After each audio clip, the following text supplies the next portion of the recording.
sandali po. Oras na para sa maiinit na balita.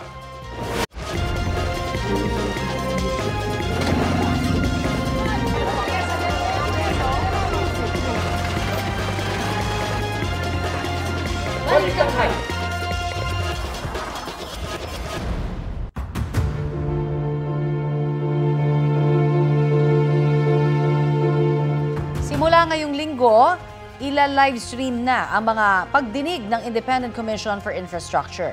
Pero ang apat na kongresistang itinatawag ngayong linggo, humiling daw ng executive session.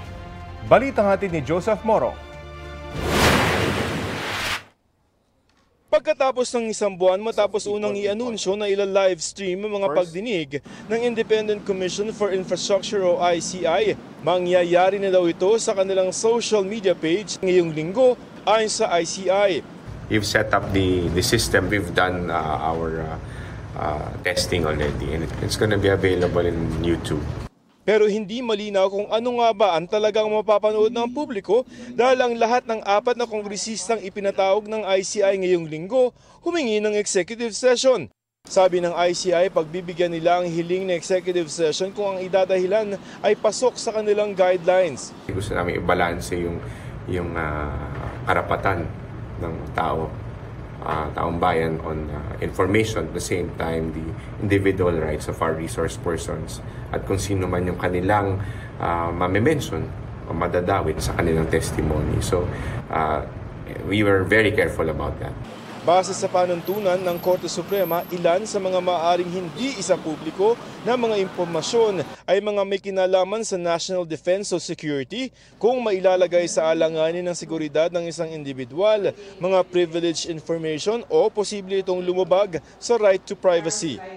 Joseph Morong nagbabalita para sa GMA Integrated News. Tiniyak ni Senate President Tito Soto na walang mahalagang dokumento ang napinsala sa sunog sa Senate Building sa Pasay kahapon. Inaalam pa ng Bureau of Fire Protection ang sanhi ng apoy na sumiklab sa ikatlong palapag ng Senado. Sabi ni Senate Secretary Renato Bantug Jr., ipinaurong din ni Soto sa 1 p.m. ang sesyon sa plenaryo sa Senado bukas mula sa orihinal na 10 a.m. Ito'y para bigyang daan ng paglilinis at pag-iinspeksyon kung ligtas gamitin ang mga pasilidad sa Senate Building. Naka-alternative work setup din ang karamihan sa Senate staff ngayong araw kasunod ng sunog. Tulong na yan! Mga Marathi! Tulong na yan! Mga Marathi! Tulong na yan! 70,000 ang lumahok sa mga protesta kontra katiwalian sa iba't ibang bahagi ng bansa, ayon sa Philippine National Police. Sa rally sa Luneta, may mga sinita dahil may takip sa mukha na bawal po sa lungsod ng Maynila. Balitang hatid ni Jonathan Andal. At nakamaskara kayo, alam niyo naman bawal lang dito sa Maynila. Sinita ng mga pulis ang grupong ito sa Calao Avenue sa Maynila dahil nakabalaklava o takip sa muka. Nakamas kayo, may gasmas pa kayo. Bawal yan, sabi ng mga pulis. May bagong ordinansa sa Maynila na nagbabawal sa pagsusuot ng balaklava o mga takip sa muka habang nasa pampublikong lugar para iwas krimen. Nasita rin ang suot nilang helmet at bulletproof vest na may nakasulat na press. Dinala sa Ermita Police Station ang 3 lalaki na nagpakilalang independent media at miyembro ng grupong Kilusang Setyembre 21 o KS21. Depensa nila, hindi nila alam ang bagong ordinansa sa Maynila at wala silang masamang balak. May suspicion mata po sila na yun nga dahil porque may gear po kami na protective gear, baka may binabalak daw po kaming masama. Nagjo-journalism lang po lang mga 3 kaibigan ko po. Tapos yun nga po, like ayaw po rin nilang maniwala, gusto daw po talaga nila i-verify. Ang reasoning lang namin, yun nga, protection lang kasi last time ang daming kaguluhan at ang daming na-injury. Sa Luneta, may mga grupo ring sinita dahil may takip ang muka pero hindi naman sila dinampot. Pwede makiusap na ano lang, bawal putan niyang balaklava. Sa isang sir, babalang ka. Pinapangalagaan lang rin namin sa seguridad ng mga kasama namin. Kaya tanong ng 3 dinampot, bakit sila dinala sa presinto gayong tinanggal naman nila kaagad ang balaklava ng masita? Gusto natin malaman kung talagang totoong miyembro sila ng press. According din naman doon sa mga kaibigan nating media, bihira tayo makakita ng mga ganun na nakasuot. Lalo na sila, 3 pa sila, tapos lahat nakakover yung mukha nila. In conclusion, nasuppress lang po yung freedom of speech namin as media. Pinakawala ng 3 matapos ang nasa 2 oras na investigasyon at medical examination. Sabi ng MPD, hindi lang mga nakamotorsiklo kundi lahat sakop ng ordinansa sa Maynila na nagbabawal sa balaklava o anumang takip sa muka sa pampublikong lugar kabilang ang kalsada. Jonathan Nandal, nagbabalita para sa GMA Integrated News.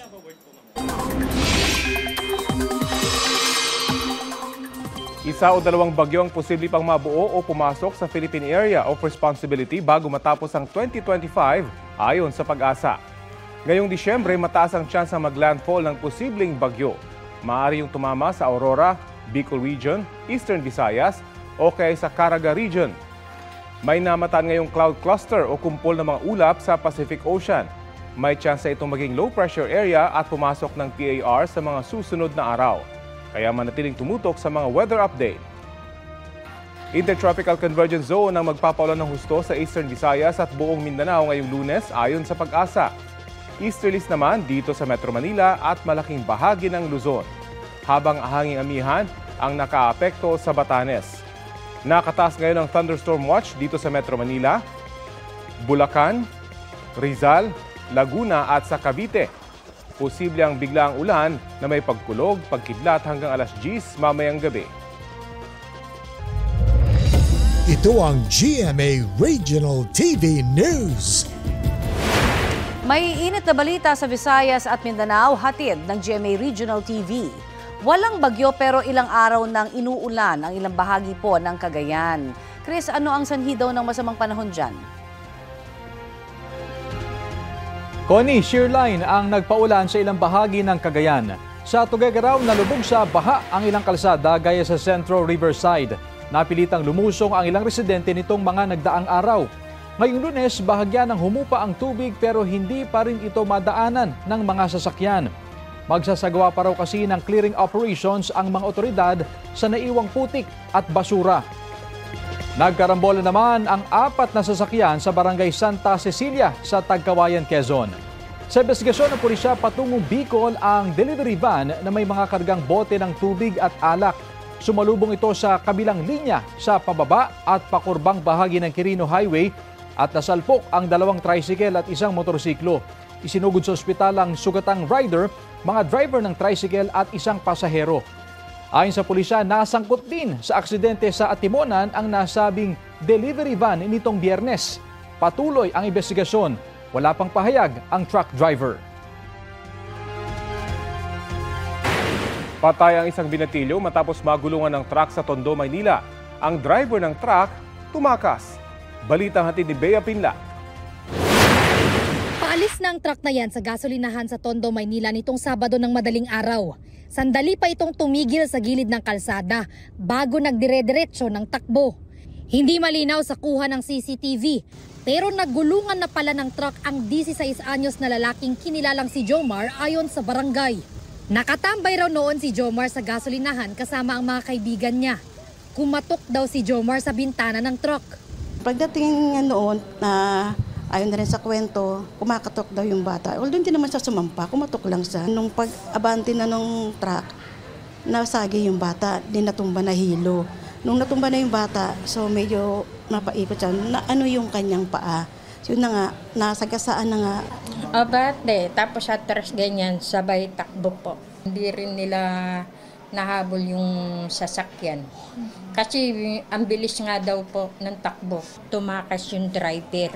Naabutan ng nanay ng biktima ang anak na nakahandusay, duguan at wala ng buhay. Hindi ko po siya matitigan po ng gusto kasi napakasakit po sa akin yun bilang ina ko. Hindi ko po siya mayakap. Masakit po sa akin para po dinudurog yung puso ko na nakikita ko yung anak kong ganun ginawang akala mo hayop. Mas lalong masakit daw ang nangyari ngayong magpapasko pa naman. Po sana lang inihiling ko na matulungan po kami. Makonsensya naman po siya na sumuko na lang siya para Kasi ginawa niyang hayop yung anak ko eh. Patuloy na inaalam ng mga otoridad ang pagkakakilanlan ng driver ng truck na tumakas matapos ang insidente. Bea Pinlac, nagbabalita para sa GMA Integrated News.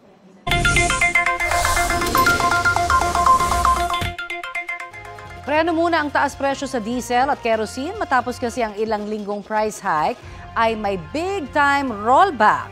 Base po sa anunsyo ng Shell, Sea Oil, Clean Fuel at Petrogas, 2 pesos and 90 centavos ang bawas presyo sa kada litro ng diesel. Taas presyo naman po na 20 centavos para sa gasolina. Big time din ang rollback ng Shell at Sea Oil sa kerosene. 3 pesos and 20 centavos ang ibababa ng presyo niyan. Simula bukas tinatayang mahigit 46 pesos hanggang halos 69 pesos ang presyo ng kada litro ng diesel sa Metro Manila. Mahigit 50 pesos naman hanggang halos 74 pesos sa gasolina, habang mahigit 73 pesos hanggang mahigit 94 pesos ang kerosene. Kuha sa CCTV ang pagdaan ng isang motorsiklo sa Arellano Street sa Dagupan, Pangasinan nang bigla itong magmaniobra. Nagtuloy-tuloy po umandar ang motorsiklo at sa isa pang anggulo ng CCTV, sumemplang ang motor. Matapos niyan ay tumakbo palayo ang babae at batang sakay ng motor, habang kumaripas naman ang rider. Sumuko kalauna ng rider sa Dagupan City Police Office. Paliwanag niya, tumakbo sila palayo sa nakita niyang traffic enforcer at pulis sa takot na masitang walang helmet at wala pang lisensya. Pinagsabihan na ang rider ng mga otoridad tungkol sa naturang insidente. Pinagbabawal po ang pagmamaneho ng walang lisensya at walang helmet kapag nakasakay sa motorsiklo. Bawal din pong 3 ang sakay ng motor. Sunog ang gumulat sa ilang residente sa Barangay Commonwealth, Quezon City sa gitna ng selebrasyon nila roon ng pista. 3 bahay ang natupok. Balitang hatid ni James Agustin. Nabulabog ang pagdiriwang ng fiesta ng mga residente ng Odigal Street sa Barangay Commonwealth, Quezon City matapos sumiklab ang sunog pasado alas 9 kagabi. Mabilis na kumalat ang apoy sa ilang bahay. Itinaas ang Bureau of Fire Protection ang unang alarma. Nasa 18 fire truck nilang rumisponde, dagdagang 13 fire volunteer group. Ang isang residente nagtamo ng mga paso sa braso, likod at muka matapos subukang apulahin ng apoy pero hindi niya kinaya. Dumaan siya sa bubong para makalabas mula sa nasusunog na bahay. Sa baba po kami, gumagawa po ako ng TV sa babae. Ay may sumigaw, umakyat po ako. Sa pagkakit ko, medyo malaki na yung apoy. Siguro inisip ko siguro na na baka kaya kong apulay. Habang tumatagal, lalo pong, kasi mahangin po medyo lumalakas po yung ng apoy. Mayroong mga kapitbahay na tumulong nang bigay sa akin ng mga tubig, balde, tapos kaya lang hindi ko na kaya yung init. Si Amor naman ilang mahalagang dokumento lang ang nadala. Wala silang naisalbang mga gamit at damit. Laking pasasalamat niyang nakaligtas sila ng kanyang 5 taong gulang na anak na babae. Nagulat lang po kami na kinakatok na kami sa bahay, na malaki po yung apoy, nasunog. Bumilis po kami tumakbo kasi binuhat ko po yung anak ko. Nanginginig po kami hanggang ngayon sa takot po, naiyak po yung anak ko. Napula ang sunog matapos ang halos 1 oras. Ayon sa BFP, 3 bahay ang nasunog. Iniimsigan pa nila ang sanhi ng apoy na nagsimula sa ika-4 na palapag ng isang bahay. Ayon naman sa mga taga-barangay, umabot sa 6 na pamilyang naapektuhan ng sunog. Yung mga pamilya, if they are willing na pumunta sa mga evacuation area namin o malapit na covered court dito, doon sila muna. And yung mga pagkain naman, yung barangay naman nakahanda pagdating sa ganyan, pwede namin silang bigyan ng pagkain hanggang sa maging okay yung kanilang bahay na pwede na silang bumalik.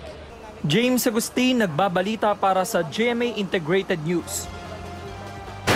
Ipinagpaliban muna ng Land Transportation Office ang pagpapatupad ng e-bike at e-trike ban sa mga pangunahing kalsada ngayong araw. Ayon kay LTO Chief at Assistant Secretary Marcos Lacanilao, iniurong ang implementasyon niyan sa January 2, 2026. Maglalabas daw muna kasi sila ng updated guidelines sa tama at wastong paggamit ng light electric vehicles. Gayun din ang mga lugar kung saan lang pwede itong dumaan. Kaugnay niyan, simula na ngayong araw, December 1, ang pagpapakalat sa mga tauhan ng LTO para sa malawakang information drive. Paglilinaw ng LTO, hindi bawal ang paggamit sa mga e-bike at e-trike. Bawal lang itong ibiyahe sa national roads o highways para matiyak ang kaligtasan ng lahat sa kalsada.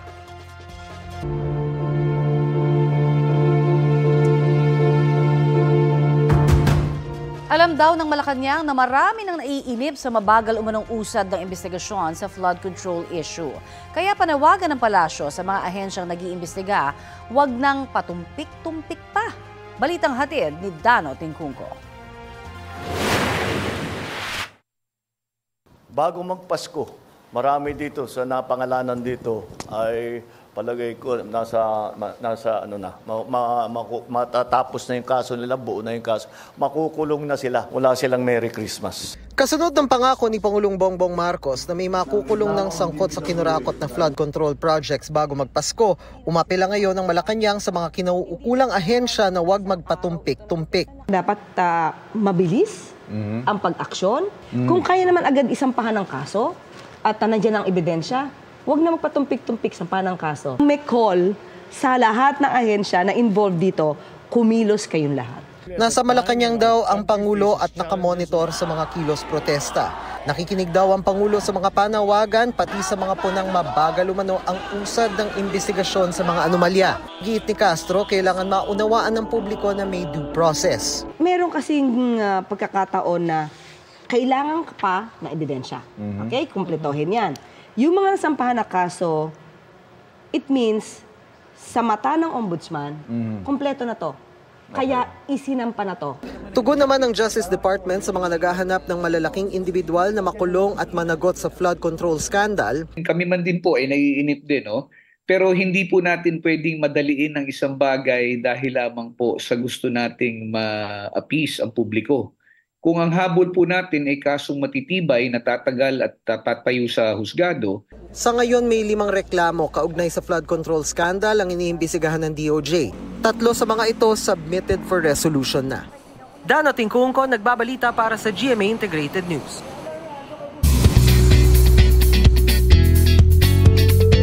Happy Monday mga mare at pare! The long wait is over dahil bukas na ang homecoming parade ni Miss Universe 2025 third runner-up Atisa Manalo. Kinumpirma yan ng Miss Universe Philippines sa kanilang social media post. Ang oras at ruta ng parada, ia-anunsyo nila soon. Si Atisa nag-comment ng, "See you all, Atis Tahins!"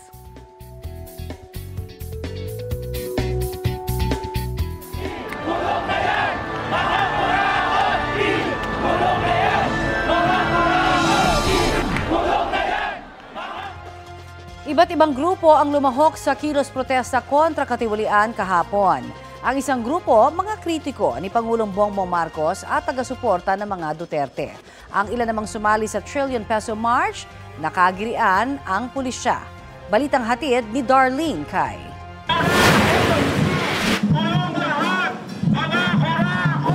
Sama-samang nagmarcha ang mga rally sa pasado alas 8 linggo ng umaga mula EDSA Shrine patungo People Power Monument. Iba't-ibang grupo ang lumahok. May mga manggagawa, kababaihan, estudyante, guro at mga taga-simbahan. Sa dami ng mga lumalahok dito sa Trillion Peso March ay inokupa na ng mga relihista itong buong EDSA Ortigas. Mula sa EDSA Shrine, sabay-sabay sila ngayon nagmamarcha papunta sa People Power Monument.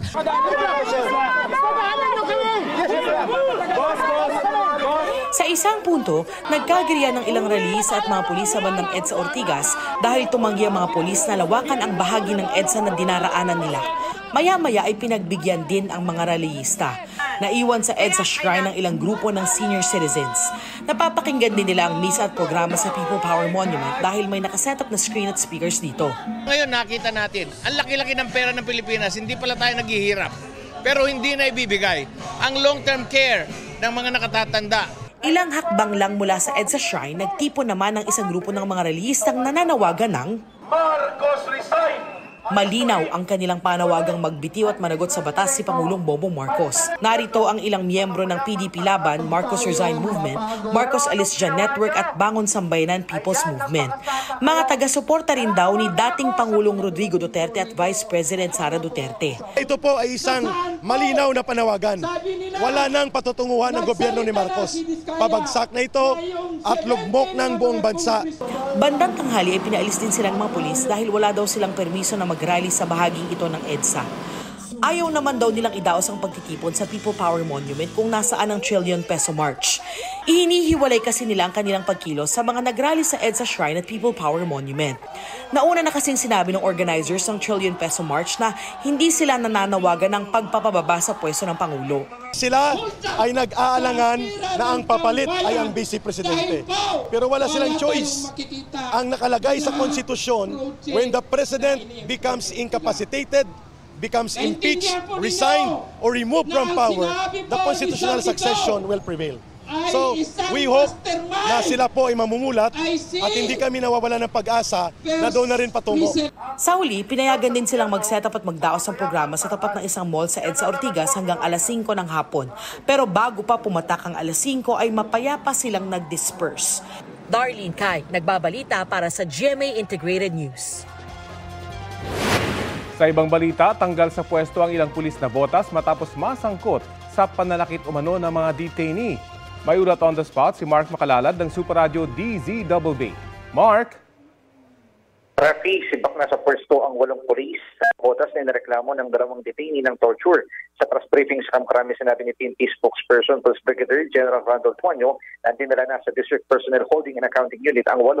Maliban sa kanila, naalis na rin sa pwesto ang Chief Investigator sa reklamo dahil sa inaction o wala ng aksyon matapos ang reklamo ng mga detainee. Matatanda nung nakaraang linggo, sinampahan ng formal na reklamo ang mga pulis sa PNP Internal Affairs Service. Lumalabas kasi na pinilit ng 8 pulis ang mga detainee na umamin sa nangyaring pamamaril na nangyari noong November 3. Nagsagawa na rin ng parallel investigation ng NAPOLCOM sa issue.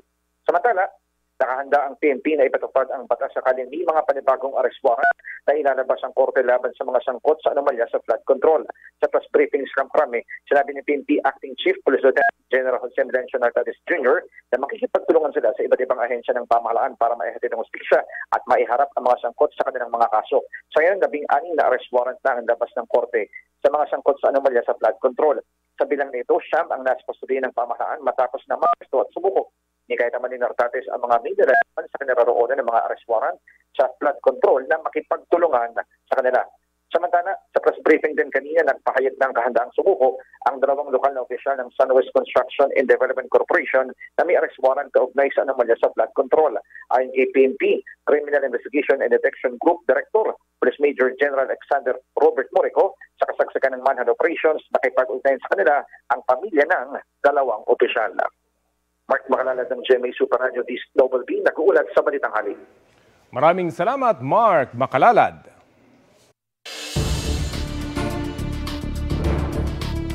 Mainit na balita, may mga nahuli ang LTO ng mga mamahaling sasakyan nito pong weekend.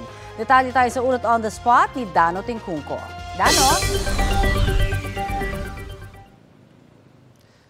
Connie, mula nga Biyernes hanggang kahapon, humigit kumulang 30 luxury vehicle ang hinuli at inimpound ng Land Transportation Office. Ilan sa mga ito nasa aking likuran lang sa mga oras na ito. Lahat ng ito, ayon sa LTO, wala o paso na ang rehistro. 30% naman ang nahulihan ng walang lisensya ang nagmamaneho. Walang ibang sunod na hakbang ang mga may-ari ng mga sasakyan na yan kung hindi ayusin sa LTO mismo ang mga problema sa papeles ng kanilang mga sasakyan bago mabawi ito. Ayon sa LTO, sa huli ngayong weekend, walang sasakyang ngayong weekend, walang sasakyan na pag-aari ng politiko o ng celebrity. Lahat daw ito sa mga pribadong individual. 2 sa mga ito minamaneho daw ng mga foreigner, isang Chinese at isang Estonian. 3 naman sa mga nahuli ang isinasa ilalim sa mas masusing beripikasyon para malaman kung ito ay smuggled o hindi. Palaisipan daw sa LTO ang dami ng mga nahuhuling luxury vehicle na wala o paso na ang rehistro. Nilinaw din ng LTO na wala silang espesyal na operasyon laban sa mga luxury vehicle. Bahagi lang daw ito ng kanilang regular na operasyon. Pero hindi raw maikakailang kumpara ngayon, marami raw enforcer ang ilang sa mga mamahaling sasakyan dahil sa posibilidad na makasita ng politiko. Narito ang pahayag o bahagi ng naging pahayag ni LTO Chief Marcos Lacanlinao. Lahat po ito unregistered at karamihan po dito wala po silang daladalang kopya ng papel nila ng sasakyan. Kaya lang kami kasi dala namin may gadget kami, computer kami dala, so alam namin ho . Karamihan kasi nangyayari dati hindi striktong nai-enforce yung batas. Kaya dahil mga mamahaling sasakyan, takot sila na parahin, takot sila na tanungin kasi minsan syempre may mga kilalang tao o maano rin naman. Pero hindi kasi 'yun ang basihan . Dapat nating iparehistro. Kasi oras na ma-involve sa aksidente din yan at hindi yan nakarehistro, talo rin sila. Sila rin ang napeperwisyo. At Connie, para mabawi ng mga may-ari yung kanilang mga sasakyan, gaya ng nabanggit ko kanina, ay kailangan nilang ayusin ang rehistro at bayaran muna ang mga karampatang multa sa LTO na nagsisimula raw ayon sa LTO mismo sa 10,000 pataas ang gastos. Kasama na dyan ang multa at ibang mga processing at administrative fees. Connie. Maraming salamat, Dano Tingkungko. Ito na ang mabibilis na balita. Nagkasunog sa isang residential area sa Barangay 164 sa Caloocan kaninang umaga. Mabilis na kumalat ang apoy sa mga bahay na gawa sa light materials. Patuloy ang investigasyon sa pinagmulan ng apoy at sa halaga ng pinsala. Nasunog din ang isang bahay sa Antipolo, Rizal kaninang umaga. Nakatayo ang bahay na nasunog sa Barangay de la Paz. Ligtas naman na nailabas ang 4 na nakatira roon, kabilang ang isang senior citizen. Inaalam pa ang sanhi ng apoy.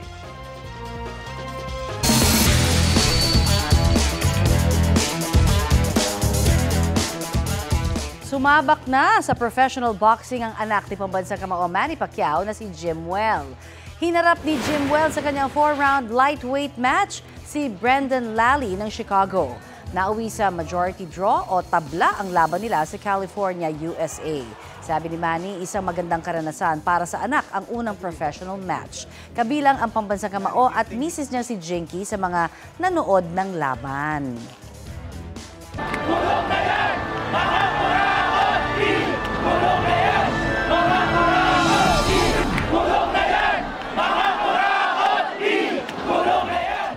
Sumali rin sa kilos protesta kontra katiwalian sa EDSA People Power Monument ang ilang sikat na personalidad. Ang iba naman, may iba't ibang paandar para iparating ang panawagan nilang panagutin ang mga korap sa gobyerno.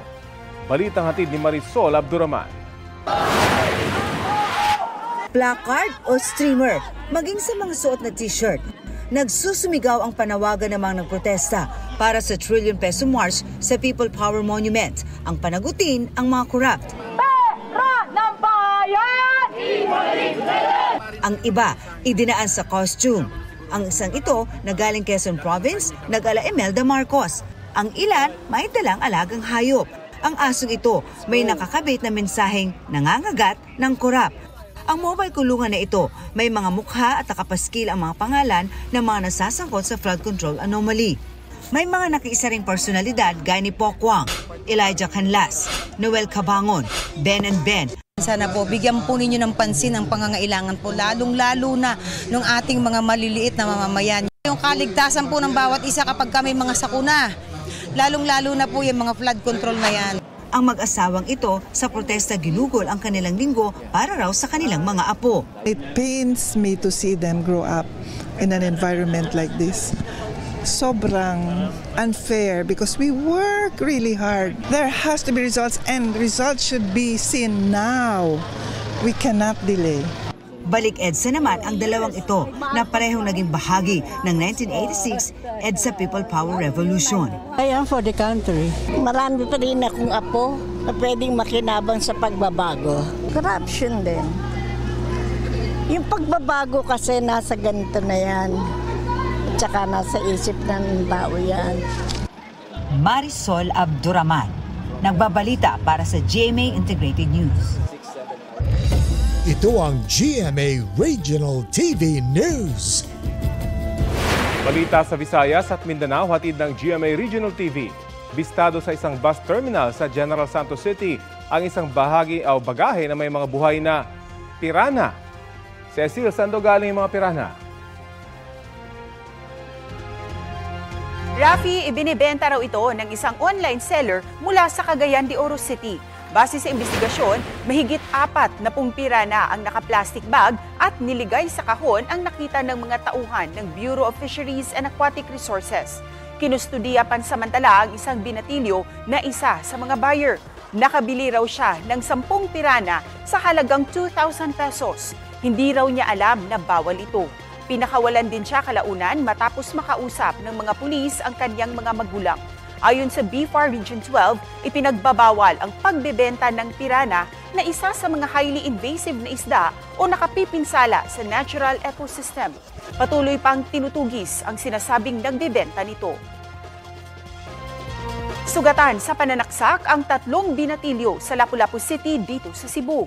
Nagtamo ng sugat sa iba't ibang bahagi ng katawan ang mga biktimang edad 18, 17 at 15. Kwento ng pinakabatang biktima, naglalakad lang sila noon sa isang madilim na iskinita nang madaanan nila ang isang lalaking tila nakainom.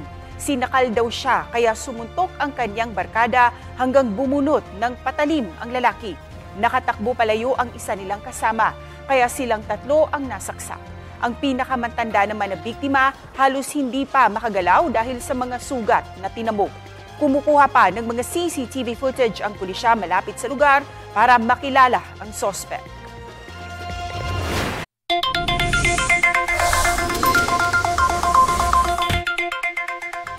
Palapit na ng papalapit ang Pasko. The pressure is on na rin sa pagbili ng mga rekado na ihahanda po natin sa Noche Buena. Paano kung 500 piso lang ang budget para rito? Ano-ano kaya ang ating mabibili? Alamin natin yan sa balitang hatid ni EJ Gomez. Struggle is real na mag-budget sa araw-araw ng gastusin.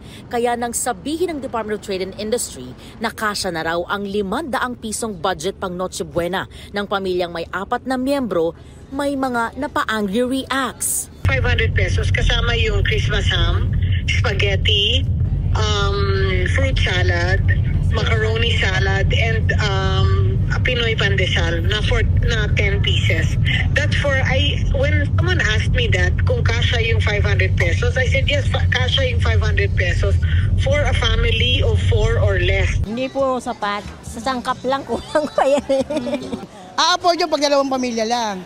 Pag 2 tao lang pwede yun. Pero pag marami, 4-5, hindi kaya yun. Mahal na po yung mga bilihin ngayon. Kung Noche Buena, mga 1,000 plus. Price naman ng Noche Buena, depende naman talaga yan sa sa kung ilan ang kakain. Sa sample computation ng DTI, sa budget na 526 pesos, pwede na raw makabili ng Christmas ham, macaroni salad, fruit salad at Pinoy pandesal. Chinek natin ang presyo ng mga sangkap na mga putahing yan dito sa Pasig Mega Market. Ate, magkano po ang Christmas ham po natin? Ang Christmas ham po natin ngayon ay nagkakalaga ng 130 to 140. Meron din po siyang pabilog, pero pre-ordered po siya. Ito po, nagkakalaga po ng 250 sa ngayon. Ito po yung talagang pang Christmas ham na hinahanap ng masa. May ano, no? Dahil po mayroon po siyang glaze, tsaka branded po siya. Ang spaghetti pasta mabibili ng 50 pesos. Mas mahal sa presyo sa price guide ng DTI na 30 pesos. Ang tomato sauce ibinebenta ng 65 pesos. Para naman sa macaroni noodles, ang bentahan sa palengke 15 pesos hanggang 60 pesos.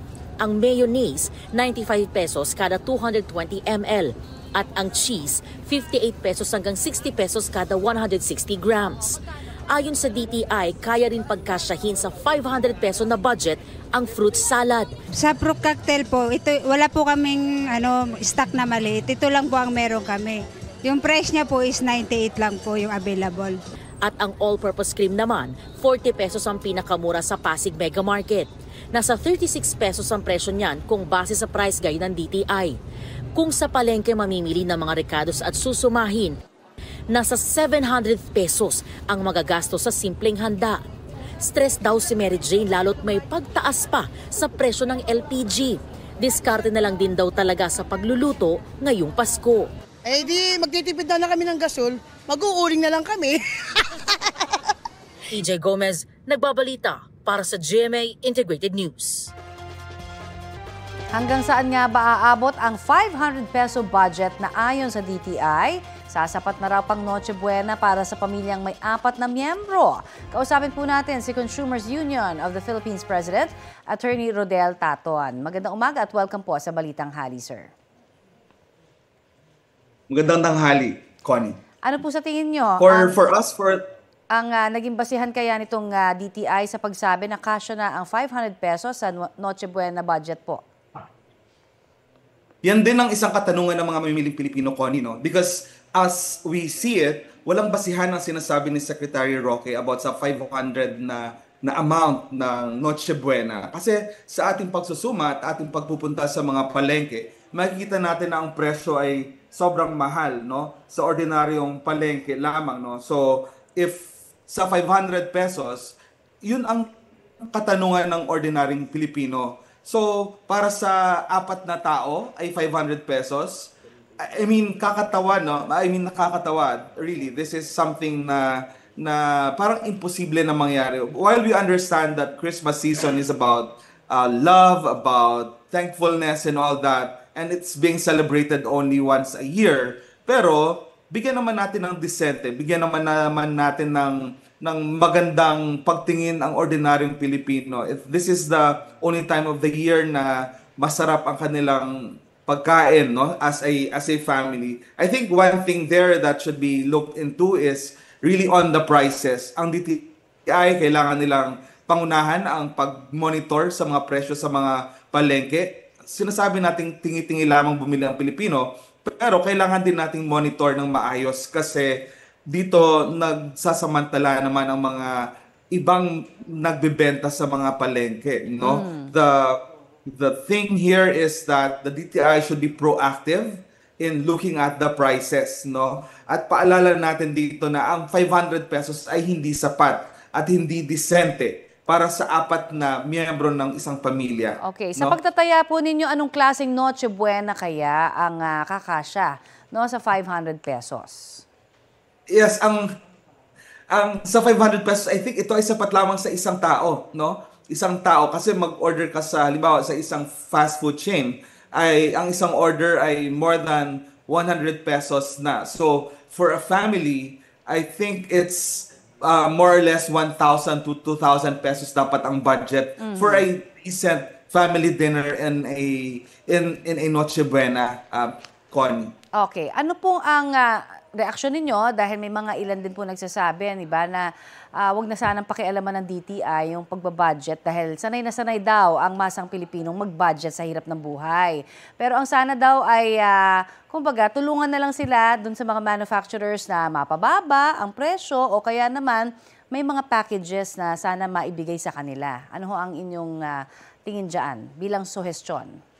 Yeah, we agree to that, na dapat minomonitor natin ang mga nagbebenta. At the same time, sa mga manufacturers naman, panawagan ng mamimiling Pilipino, dapat tingnan natin ang mga presyo, no? If magkakaroon tayo ng special bonus para sa mga Pilipino sa pinagdaanan natin sa buong taon na ito, I think special prices, special offers can be best offered at this time of the year, no? And I think na kailangan hindi lang monitoring, kundi kung pwedeng mapag-usapan natin ang mga manufacturers and producers, nababaan natin ang mga presyo, no? So we can do that. And I think that's where the DTI could really come into, Connie. Lalo na dun sa mga nasa lantaho ng bagyo recently, ano? At ano naman ho yung paalala nyo sa mga mamimili o consumers ngayon pong holiday season? Magplano at maglista, no, ng mga bibilihin natin, no? Gumawa tayo ng listahan, gumawa ng maingat na listahan kasi tukuyin natin ang pinaka-importante na kung ano ba ang mga dapat bibilhin dito, no?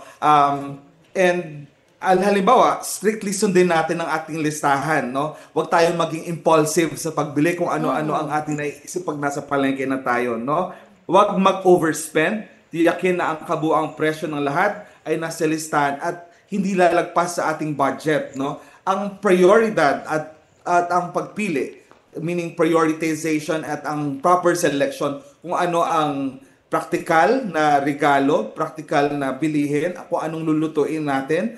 Maaring bumili ng mga gamit na pang araw-araw, pang personal hygiene and all that. At sa pagkain, dapat mag-focus tayo sa 1 o 2 ulam na simple pero mas sustansya at maraming servings, no, and budget friendly. Bumili ng sangkap at sa mga lokal na pamilihan kasi pwede tayong humingi ng discount or di kaya pwede tayong humingi sa ating mga vegetables and all that, magtanim tayo siguro, no? At hanapin ang mga sales or promo, but you have to be very careful about the sales and promotions also, no?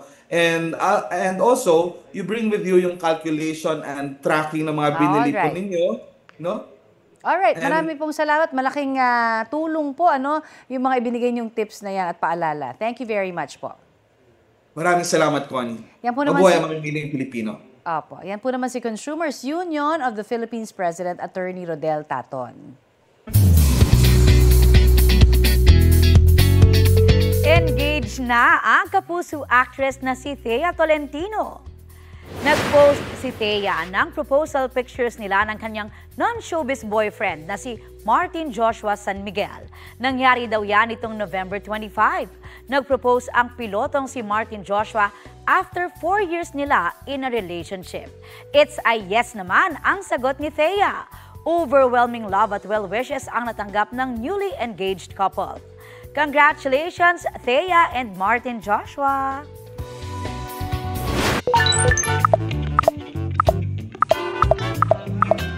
Naging usap-usapan po ang pahayag ng Department of Trade and Industry tungkol sa pagkakasya ng 500 piso para sa Noche Buena ng pamilyang may hanggang 4 na miyembro. Kasya nga ba ito o kulang? Ang sabi kaya ng netizens? Para po kay Beth Quinyo, kasya ito pero hindi ang mga pagkain na binanggit ng DTI tulad ng ham, spaghetti at macaroni salad. Pwede raw sa 500 piso ang isang ulam, kanin, juice at tinapay. Sabi ni Leticia Bargado, pwede ito nung mura pa ang bilihin. Mataas na raw kasi ang mga presyo ngayon. Sabi naman ni Iron William, tila nasa fantasy world ang DTI. Dapat daw silang mag-reality check. Tanong naman ni Mary Ann Ramos na namalengke raw kahapon kung ang sibuyas nga abot na ng 300 piso. Saan makakarating ang 500 piso niya?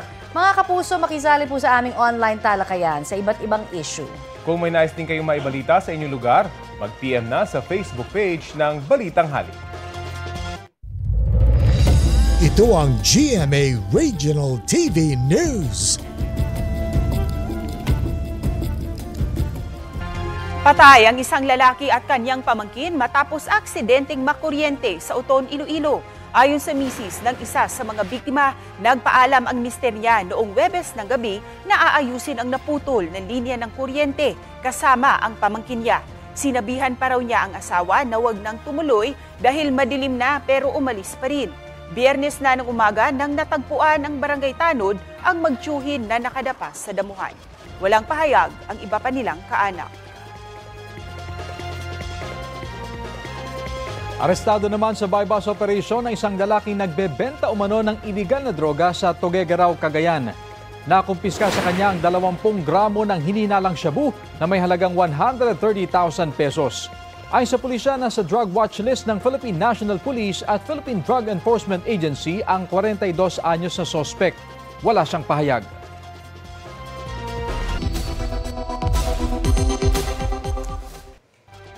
Nagbabala ang GMA News Online sa kumakalat na peking article sa social media kaugnay sa panayam kay Finance Secretary Frederick Go tungkol sa mga investment.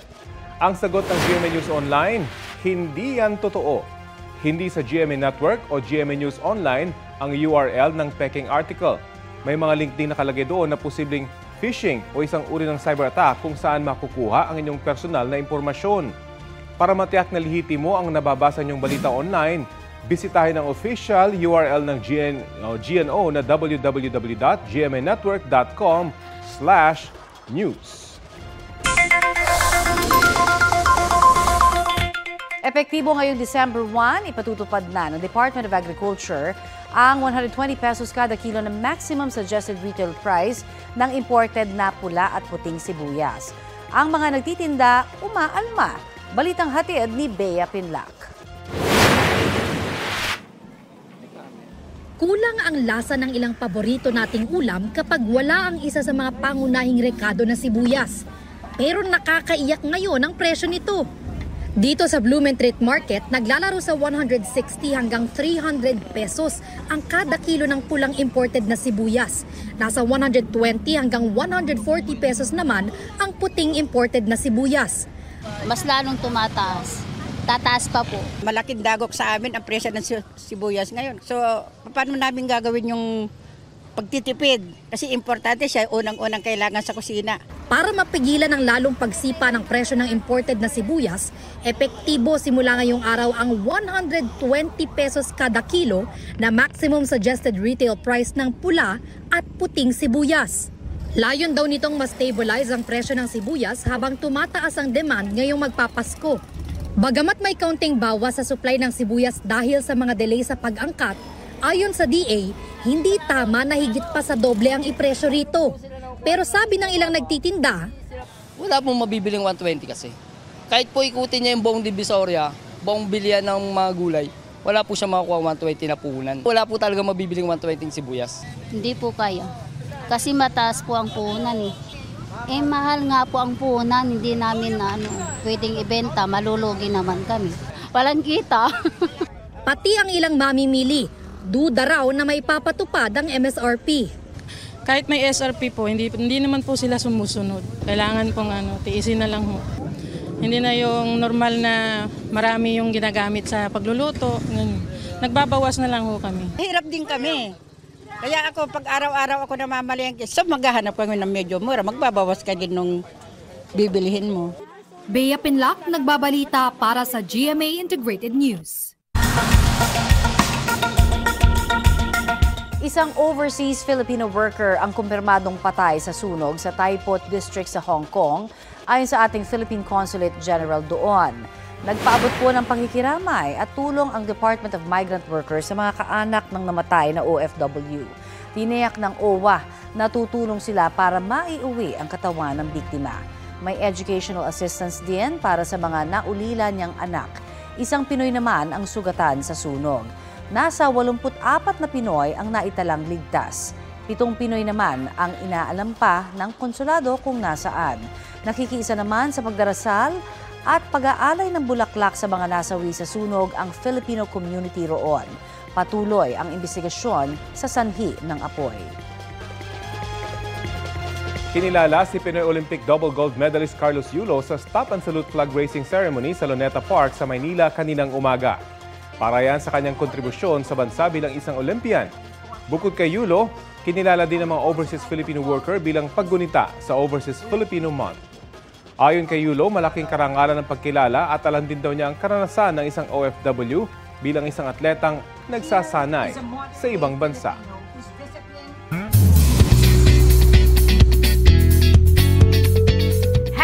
#winner ang ilang Kapuso stars at personalities sa 41st PMPC Star Awards for Movies. Isa si Dennis Trillo sa mga kinilalang Movie Actor of the Year para sa kanyang pagganap sa Kapuso film na Green Bones. Nakuha rin ni Dennis ang Male Star of the Night Award. Biro ni Dennis, mabuti raw ay may mga hindi dumalo kaya nakakuha siya ng Star of the Night Award after more than 20 years ng pag-e-effort. Panalo rin ang ilan pang bumuo sa Green Bones. Nakuha ni National Artist for Film and Broadcast Arts Ricky Lee at GMA Public Affairs Senior Assistant Vice President Ange Atienza ang Movie Screenwriter of the Year. Movie Editor of the Year naman si Benjamin Tolentino para pa rin sa pelikulang Green Bones. Samantala, itinanghal na New Movie Actor of the Year si Will Ashley ng pelikulang Balota. Takilya King and Queen naman, sina Alden Richards at Catherine Bernardo. Para yan sa highest grossing Filipino film of all time na Hello Love Again na collab ng Star Cinema at GMA Pictures. Congratulations!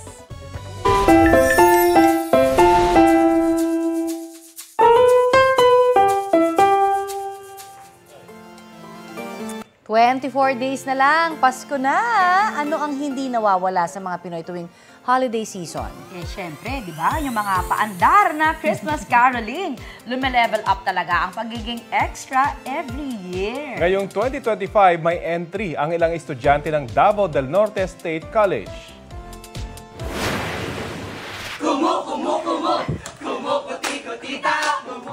Ayan, ganyan ang indak dapat, ha? At magkaka-boardmates sa panabo. Tila pinaglalaruan ang inyong mga mata at tenga sa kanilang pangangaroling, di ba? All out ba naman? Lalong-lalo na sa dance moves. With stunts pa yan at complete choreography. Natural lang daw ang kanila na ganyang hatawan bilang street folk at contemporary dancers sila. Ayun naman pala. Nung gabing yan, nakaipon na raw sila ng mahigit 2,000 pesos. Mahigit 1.6 million views naman so far ang naipon ng kanilang video. The Serve maging trending! Ayan. Happy birthday muna. Aubrey Carampel. Thank you so much. Magpapa-lunch ka daw. Happy 25th birthday. Ayun. 27 na. Sorry, 27. At ito po ang Balitang Hali. Bahagi kami ng mas malaking misyon. Ako po si Connie Season. Rafi Timo po. Kasama niyo rin po ako, Aubrey Carampel. Para sa mas malawak na paglilingkod sa bayan. Mula sa GMA Integrated News, ang News Authority ng Filipino.